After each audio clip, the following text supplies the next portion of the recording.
رسولہ الکریم اما بعد، ہم ہیں ہندی، ہمیں اس بات سے انکار نہیں، ہم ہیں ہندی، ہمیں اس بات سے انکار نہیں، ہم وطن دوست ہیں، غیروں کے طرفدار نہیں۔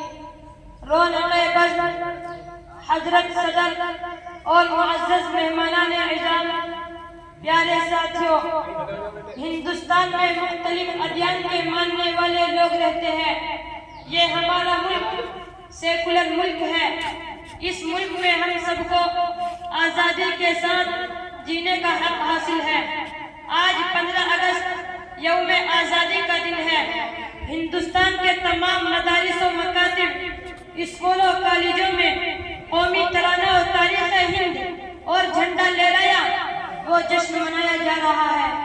ہندوستان کی تاریخ میں 2 دن بڑی اہمیت رکھتے ہیں، ایک 15 اگست، دوسرا 26 جنوری۔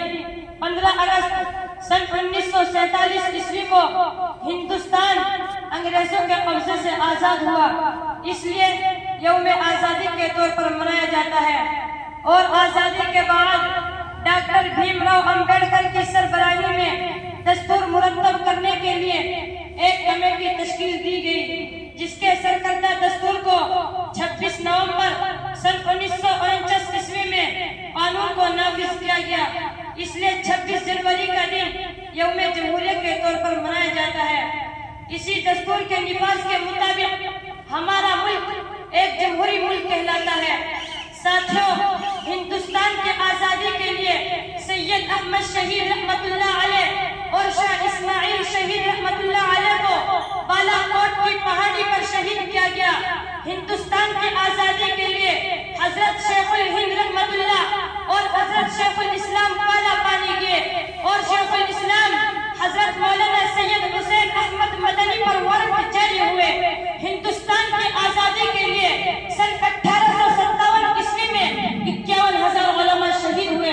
ساتھیوں، دہلی کی چاندنی چوک سے لے کر خیبر تک کوئی درخت ایسا نہیں تھا جس پر علماء کی گردنیں نہ لٹکائی گئی ہو۔ ارے آپ کو کیا معلوم ہے، ہندوستان کی آزادی کے لیے علماء کو پڑھانا کر کے آگ میں ڈالا گیا۔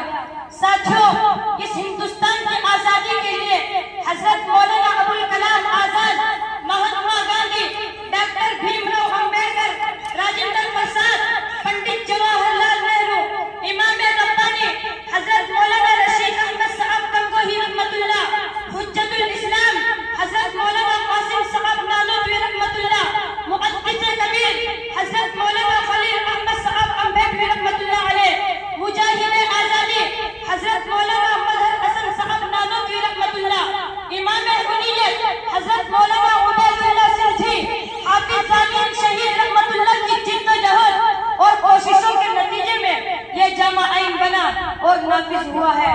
مگر افسوس،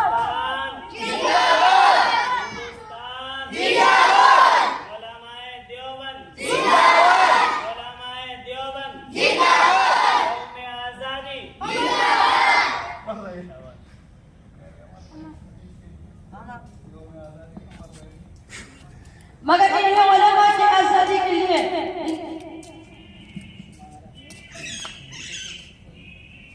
مگر افسوس، آج انہیں علماء کی قربانیوں کو فراموش کیا جا رہا ہے۔ لیکن یہ لوگ حقیقت کو چھپائے مگر حقیقت چھپ نہیں سکتی۔ علماء کی قربانیوں اور کارناموں کی شہادت لال قلعے کی لاری دے رہی ہے، قطب مینار کی بلندی دے رہی ہے، انڈیا گیٹ کی خوبصورتی دے رہی ہے، تاج محل کا حسن دے رہا ہے۔